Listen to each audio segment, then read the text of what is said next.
E aí, meus lords e ladies, boa tarde.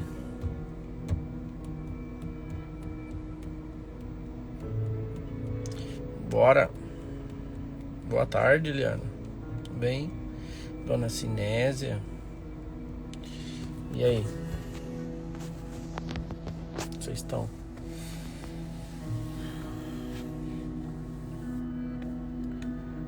Bora. Vamos falar um pouquinho de profético, sobrenatural.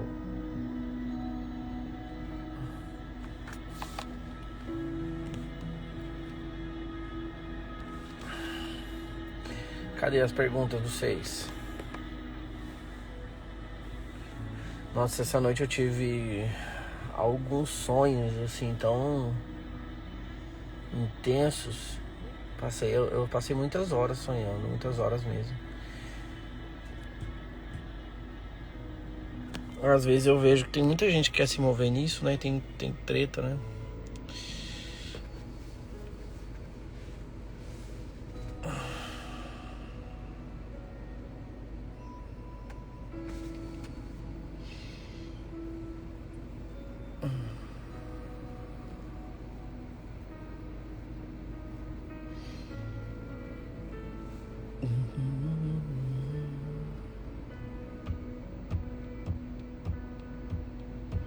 Eu tava falando com a Chocada, com a Dai, essa semana a gente vai organizar um curso aí de riqueza, né? Cara, tem tanta coisa assim que Deus tá me falando sobre isso. Tá meio explodindo a cabeça, sabe? A gente precisa botar pra fora. Vai ser online pra ver se mais pessoas conseguem assistir. Vai ser de umas 4 horinhas pra ver se a gente consegue botar pra fora muita coisa. E aí, gente, cadê as perguntas? Mandem aí pra gente trocar uma ideia. A treta, o que tá pegando o coração de vocês? Querem que falar de quê? Escassez, profético, sobrenatural. Falando nisso, a gente começou uma série de escassez na plataforma. Foi muito bom. Tá sendo, né? Muito bom. O Carol falou de escassez emocional essa semana. Você é louco. É diferente.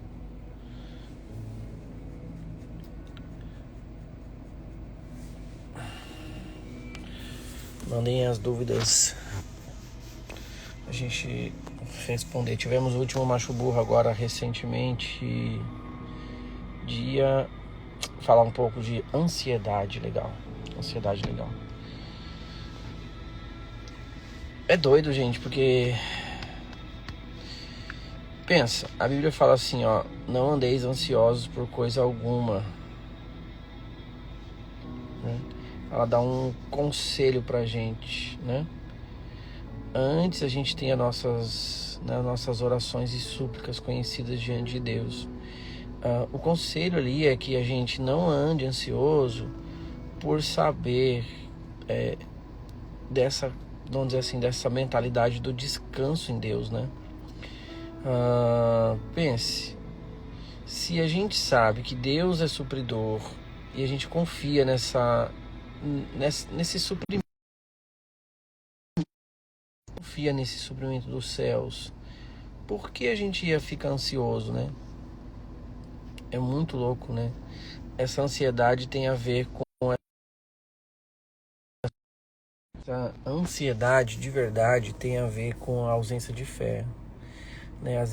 E principalmente essa ausência de experiência com o amor de Deus, né? Porque ansiedade é essa preocupação, né?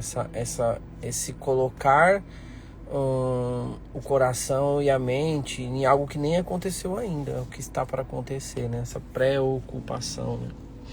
Então é louco, ele fala, não andeis ansiosos, preocupados por coisa nenhuma. Se a gente for ver, gente, a gente nem tem o futuro nem é nosso, sabe? A gente nem deveria estar preocupado com ele, porque na verdade ele nem existe. Pode ser que a gente nem chegue lá. É muito louco. Mas isso, de maneira prática, para mudar, a gente precisa colocar o nosso coração nas coisas do alto. É uma frase, eu tô colocando até isso no livro, uma frase que eu falo muito, é corpo na terra e mente no céu.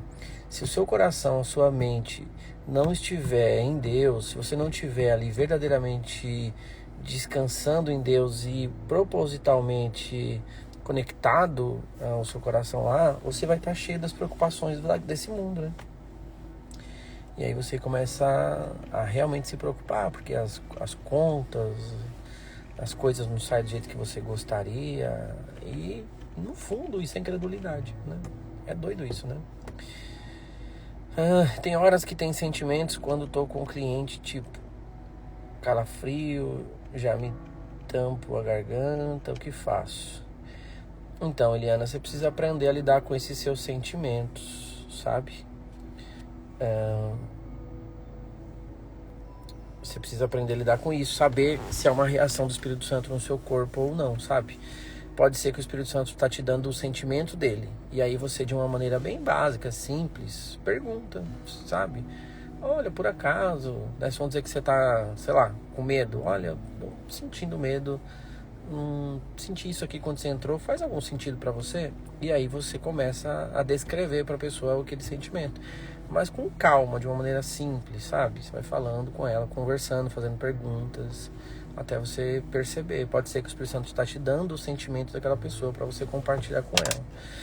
É interessante, gente, porque essa comunicação de Deus com o outro passa por nós, né? Então você imagina, Deus quer entregar uma palavra para alguém. Vou dar um exemplo aqui, vai, deixa eu pegar o nome de uma pessoa. Vê a Tarsília, tá aqui na live comigo. Vamos dizer que o Espírito Santo queira comunicar algo com ela, o coração dela, né? E aí vamos dizer que vai passar por mim. Ou seja, Deus vai comunicar em mim algo que não é meu para entregar para ela. Então, pense, eu posso ter pode vir uma palavra no meu coração, pode vir um sentimento, pode ser uma impressão, eu posso ter reações nas mãos, no corpo, no coração, em vários lugares. Então a gente tem que ficar atento a isso. Então, como você está começando a aprender a se mover no profético, você precisa dar vazão, ou seja, precisa dar crédito, honrar esse sentimento que você está sentindo e compartilhar com a outra pessoa. Então, você vai na pessoa e começa a compartilhar o que você está sentindo, o que você está percebendo, o que você está vendo ali, para que a pessoa faça parte com você daquilo, né? E o que acontece? Muitas vezes você não tem uma palavra, né? Muitas vezes você não vai ter uma palavra para falar. Muitas vezes você não tem uma mensagem para falar, mas você vai ter que se mover em fé. Romanos 12:6. Quem profetiza, profetiza na proporção da sua fé. Então você vai pela fé, cria esse ambiente, começa o primeiro passo e, consequentemente, Deus vai te dar os próximos passos depois disso, entende? Então é só você não ficar aprisionado no medo, na insegurança, na incerteza. Ou seja, você precisa ter fé que Deus vai se mover através de você. Ele está se movendo o tempo todo. E o que precisa mudar no nosso coração é a percepção e essa honra que nós damos a isso, né? Honrar é valorizar, é empoderar. Eu não estou tendo um sentimento, não é meu, eu não estava assim, agora estou, começou a acontecer agora, então eu vou lá e dou os próximos passos, entendeu? Eu vou lá e me mobilizo, ou seja, eu me coloco nessa disposição, eu me coloco nesse lugar onde em fé eu sei que Deus vai conectar o coração daquela pessoa. Por exemplo, eu gosto de dizer o seguinte: eu acredito de verdade, de todo o meu coração, que qualquer pessoa no universo, no mundo, não importa onde ela esteja, eu tenho certeza que se ela estiver hoje, agora, na minha frente, eu tenho certeza que Deus tem algo para falar para ela. Ponto. É uma fé que eu tenho no meu coração e ninguém me arranca disso. Eu sei que Deus pode tocar o coração dela com uma palavra que eu disser. Então, muitas vezes eu não preciso ter uma palavra para chegar nela. Mas eu vou chegar perto dessa pessoa, a minha percepção já está aqui antenada, meu coração já está conectado com os céus, então eu chego perto dela e eu simplesmente começo a conversar de maneira natural, fazendo algumas perguntas, né? Pergunto algumas coisas. E uma coisa interessante para a gente aprender é que quando a gente pergunta, ou seja, quando a pessoa fala, ela se expõe, ela expõe o coração dela, né? Lembre-se que a boca, vou dar isso na aula de portais, né? Mas a voz, ou seja, a fala é um portal, ou seja, é por onde saem as coisas, né? Então, quando a pessoa fala, a Bíblia diz que a boca fala do que o coração está cheio. Então, a pessoa começa a falar, e quando ela começa a falar, esse texto é tão profundo, porque também entendido no profético, a Bíblia fala do que o coração está cheio.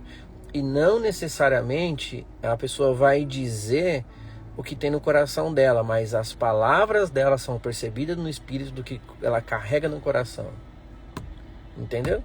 Então, por exemplo, a pessoa fala. Quando a pessoa fala, ela manifesta o que ela tem dentro. Entende? Ela mostra o que tem dentro. E automaticamente, quando ela começa a falar e mostrar o que tem dentro, você está conectado aqui no espírito, você já percebe que está naquele coração e você começa a liberar. Entende? Pegou? Só que isso precisa ser muito natural, ou seja, precisa fazer parte da nossa vida, né? Isso é algo assim que está fazendo parte, naturalmente, mas isso acontece quando a minha mente está conectada.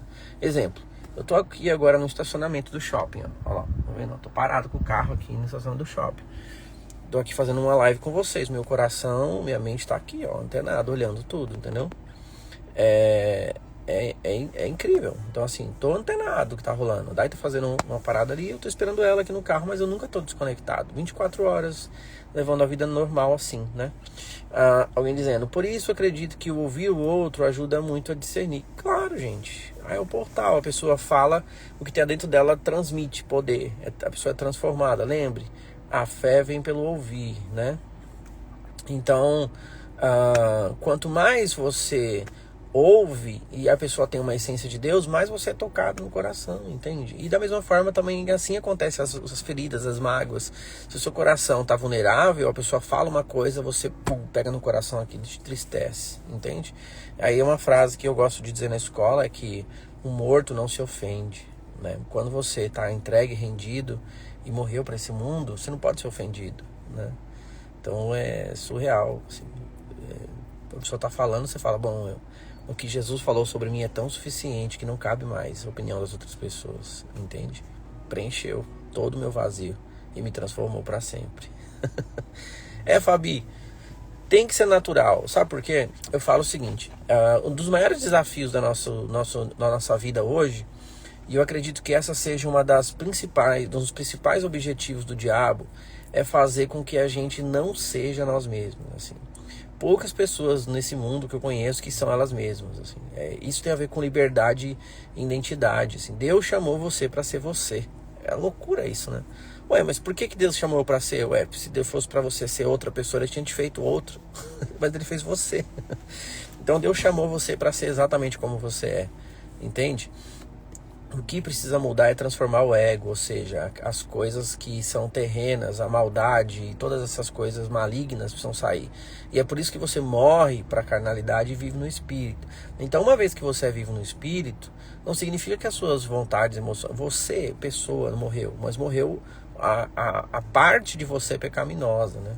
E você passa a ser uma nova criatura. E a partir disso, você é um ser humano comum. Você tem a sua personalidade, você tem o seu jeito de ser, você tem o seu jeito de falar, seu jeito de sorrir, jeito de se expressar. E Deus chamou você para ser você, do seu jeito, fazendo o que você está fazendo, onde você está fazendo. A partir do momento que você começar a fazer o que você está fazendo com excelência, Deus vai pegar você e colocar em outra posição. Isso é quem Deus é Deus que faz. Ele te conduz aonde Ele quer que você esteja. Mas a partir da entrega e rendição, né? Porque Deus não vai conduzir pessoas não rendidas. Entende? Pegou isso? Deus não vai conduzir pessoas não rendidas. Porque uma pessoa que não está rendida, ela está fazendo a vontade dela, não a vontade dele. Então, quando você se rende, Ele te conduz para o próximo passo. Entende? Vamos lá, Denis, a gente pode, por exemplo, escolher uma pessoa e pedir ao Espírito Santo libere uma palavra para aquela pessoa que eu queira, sem ter previamente nenhuma percepção para ela, um desejo da gente mesmo? Sim, eu acredito que sim, eu faço isso, por exemplo, eu faço isso de forma intencional. Por exemplo, qualquer pessoa que eu não sei quem é, eu posso ir lá e liberar o que eu sinto, porque é automático, cinésico. Se você vai intencionada, você já vai ali e automaticamente quando você começar a falar, você vai perceber o coração e falar. Só que isso é o dom que eu chamo dom ativo, tá? É ativo. Você quer fazer, você vai lá, se move e libera uma parada. Só que é muito diferente de quando Deus te dá o impulso, né? Você pode se mover das duas formas, mas é muito diferente quando Deus te mostra, te dá um impulso.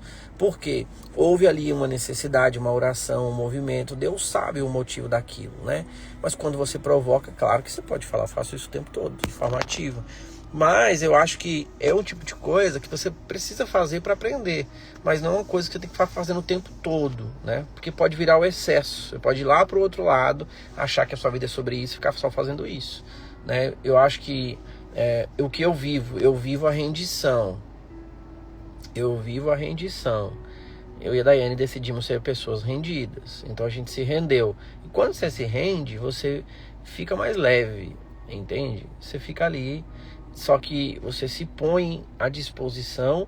Só que essa disposição não é aqui deitado no sofá, esperando na sua casa. Ai, Jesus, a hora que você quiser eu tô aqui. Essa disposição é no exercício de fazer o que Deus chamou. Ou seja, eu estou disposto, disponível, mas exercendo o que fui chamado naquele momento. Por exemplo, vou dar um exemplo. Eu vou lá e faço um curso. Deus me direcionou a fazer um curso, macho burro. Tô lá falando com os homens. E tá aquela galera ali me escutando, né? Tem todo aquele movimento. Eu tô falando as coisas. Vocês concordam que é um lugar muito mais propício de disponibilidade, de rendição para o Espírito Santo ir lá e arrebentar a boca do balão, entende? Essa disposição, ela precisa ser prática, ativa, né? Não a disposição. É mais ou menos assim, gente. Eu ligo, você fala assim, Sinésia, se você precisar, você pode contar comigo. Eu vou ficar aqui dentro de casa trancado no sofá, esperando, sabe? Tipo assim, disposição é se colocar, né? Olha, estou indo até você para ver o que a gente vai fazer. É essa disposição, né? É literalmente estar ativo, né? O que eu preciso fazer? Bom, eu sei que Deus me chamou para tal coisa. Então, beleza, eu vou exercendo isso aqui, estou rendido. A hora que ele começa a falar, muda. Por exemplo, esse macho burro foi engraçado, assim. E muda é diferente. Os homens estavam lá, percebeu, assim. Bom, eu vou na minha, né? O que eu tenho que fazer? Deus já falou comigo. Denis, eu preciso que você fale para homens, certo? É a mensagem que eu tenho. Bom, ele precisa que eu fale para homens, certo? Ok. Então, vamos lá. Eu vou produzir um material para homens, vou estudar, vou aprender, vou preparar algo, né? No meu caso, eu decidi fazer esse curso. Deus me deu o nome do curso em um sonho. Eu preparei e estou fazendo esforço para reunir essa galera e ensinar algo que Deus me passou, beleza? Contando a minha história através do meu testemunho e outras coisas mais, beleza? Eu tenho lá, preparei meu conteúdo, tenho lá no meu tablet lá, sei lá, 80 páginas de conteúdo do Macho Burro. Dá pra falar as 80 páginas do Macho Burro? Mas nem que eu quisesse, mas nem se fosse 3 dias, acho que daria. Mas beleza, tô lá. Beleza, o que eu faço? Eu tô 100% rendido. Então eu vou lá, começo o Macho Burro fazendo eu. E aí, meus lords, beleza, vamos lá. Olha, minha história é essa, tô aqui falando com vocês, muito bom, lá. Aí eu fico ali falando, indo na minha, e não tem nada de errado nisso, tô indo na minha, até que o Espírito Santo me dá uma direção, né? Por exemplo, tava nesse Macho Burro e tava falando ali, falando. Aí o Espírito Santo pegou e me deu um tum e falou assim, fecha o tablet, ou seja, para de olhar esse conteúdo e conta a sua história. Na hora que eu peguei o tablet, fechei, coloquei na mesa e comecei a contar a minha história, aí o negócio virou completamente, assim, começou uma onda de quebrantamento e tal, e as pessoas foram muito tocadas. Então, assim, começou, o negócio entrou num ambiente que você não tem mais controle, você tá literalmente na rendição.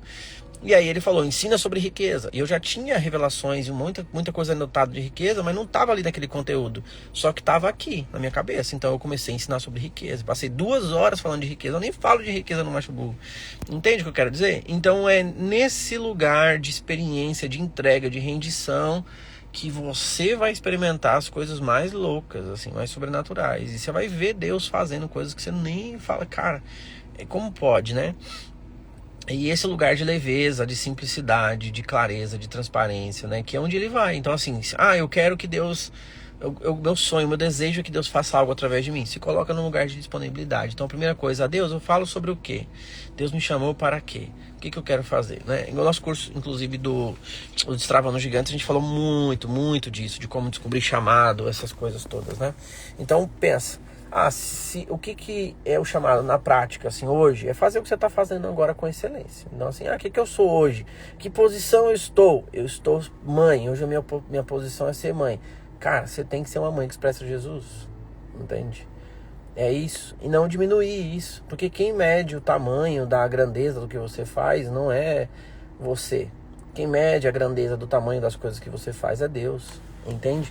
Porque, por exemplo, primeiro plano de Jesus, Deus colocou Jesus no mundo através de uma mulher. E qual foi a primeira tarefa dessa mulher? Cuidar do filho, né? Então, fala pra mim como que Deus mediu a grandeza de Maria em cuidar de Jesus. Fala pra mim, que grandeza foi essa de cuidar do Salvador do mundo? né? Vocês entendem que é um negócio muito doido? Então quem mede a grandeza é Deus. Só Deus sabe, né? Só Deus sabe o que significa aquilo. Ela cuidou do Salvador do mundo. Então, mãe que tá me ouvindo, você não sabe quem é seu filho. O seu filho pode ser um célebre ganhador de almas. Você pode estar preparando um cara que vai tocar 1 bilhão de almas no mundo. Você pode estar preparando uma criança ali que vai incendiar as nações. Você pode estar criando uma pessoa ali que vai tocar o fogo na terra, entende? Então, você precisa entender que tudo que você está fazendo, quem mede a grandeza é Deus. Não se sinta diminuída ou inferior, porque nesse momento você está cuidando do seu filho. Você não está cuidando do seu filho. Você está realizando um ministério de Deus, que Deus chamou para expressar o amor dele para uma criança. Isso é sobrenatural demais, entende? Eu falo isso, já falei isso várias vezes. Eu não conheço um chamado maior do que ser mãe. Entende? O problema é que de alguma forma colocaram na nossa cabeça que o bonito é estar num púlpito. Aquilo dali não significa absolutamente nada, entende? Absolutamente nada, né? E os pregadores, as pessoas mais cabulosas do universo não estavam num púlpito. Elas estavam vivendo as suas vidas comuns, manifestando o reino de Jesus na terra, entende?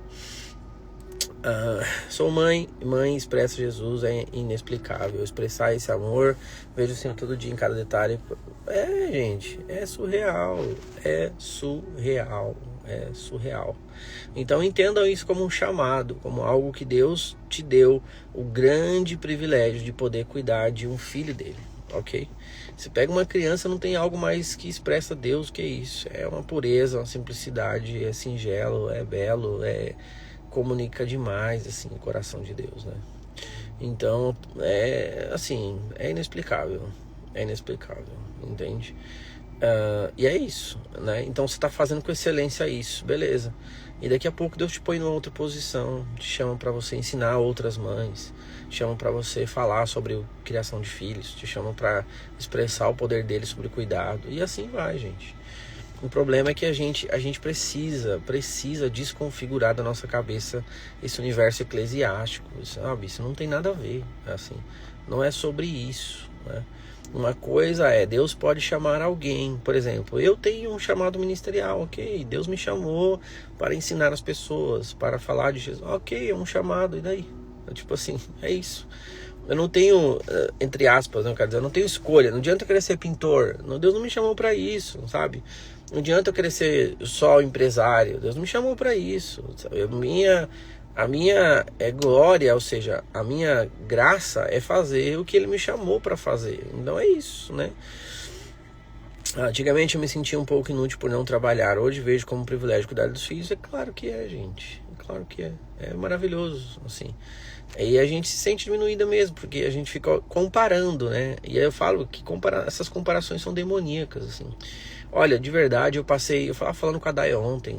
A Day chegou da IPS bem mexida, assim, a gente tava conversando até tarde. E ela tava falando comigo umas coisas, a gente falando e tal. E uma das coisas é isso. Eu falei pra ela, ó, eu passei 6 anos em casa, de verdade, assim, sem abrir a minha boca. Assim. Coisas simples, do dia a dia, sendo marido, sendo pai, cuidando da casa, dando atenção pra elas o máximo que eu podia, fazendo tudo, ok?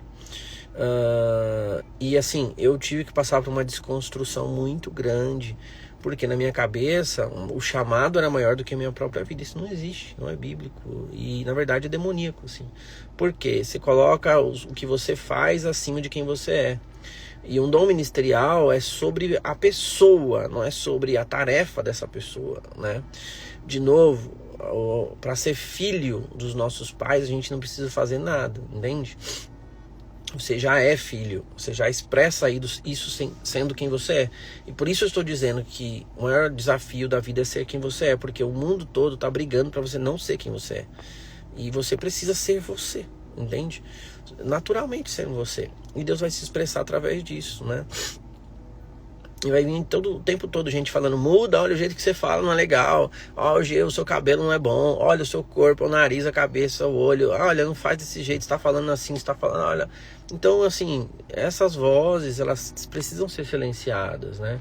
Você tem que ser você e não se preocupar com isso. De novo, preencha o seu coração com o que Deus te disse. Uma vez que Deus te disse, isso é suficiente e satisfatório para o seu coração, né?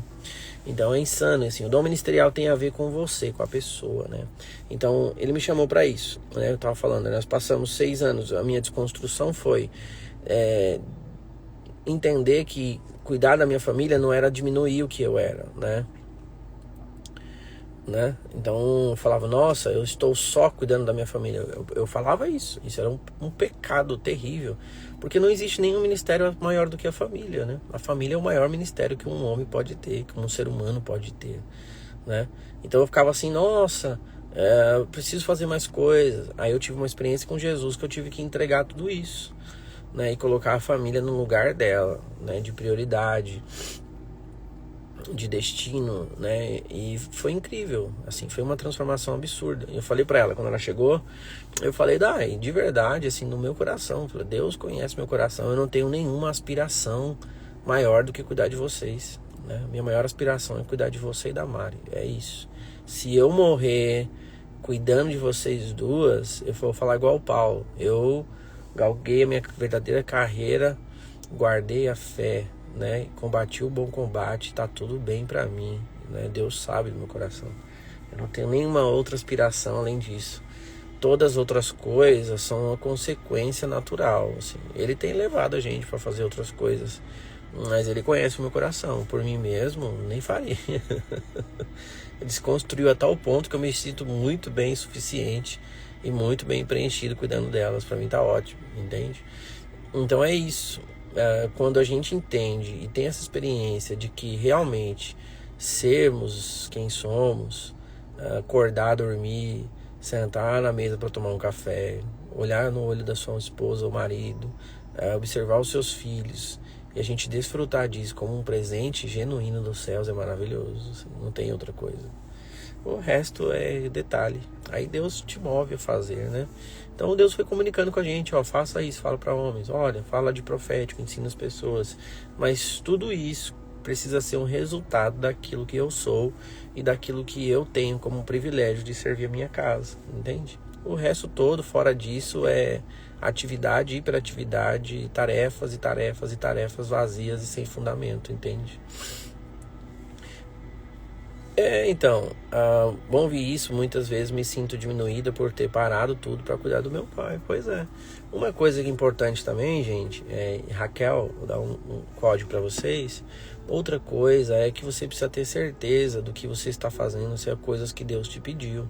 Porque muitas vezes a gente pode ter vários conflitos por estar fazendo coisas que Deus não pediu pra gente fazer, né? A gente começa a carregar fardos. Olha, anota isso. Tudo que você faz que é pesado pode ter relação com a falta do direcionamento de Deus. Estou fazendo algo que está muito pesado, sobrecarregado. Pode ser que não seja só a direção de Deus para você, né? Então, tenha uma intimidade com a vontade dele para você, né? O Deus chamou você para fazer isso, Deus pediu para você fazer isso. Por quê? Muitas vezes a gente pode debandar para o outro lado, de querer pegar as cargas e os fardos das outras pessoas, né? Fazer coisas que Deus não te direcionou a fazer. Estava inclusive ontem falando com uma amiga sobre isso, né? Olha, a gente pode muito bem estar cheio de tarefas e querendo convencer as pessoas, e a gente está fazendo várias coisas achando que está tudo bem, mas na verdade nós estamos fazendo o que Deus tá? Então pode ser que você esteja fazendo ou tentando fazer coisas que Deus não pediu para você fazer. Tá bom, gente? Então foi aí meia hora de compartilhamentos. Eu tava esperando a Dai sair ali de uma consulta, ela já terminou e eu vou pra lá. Espero que essas palavras tenham tocado seu coração de alguma forma. E se você tiver mais dúvida, manda aí. Manda pra mim no direct, pode mandar aí no comentário do Instagram. Se você acha que essa mensagem pode ser importante pra alguém, manda pra essa pessoa, tá bom? Boa tarde pra vocês e até.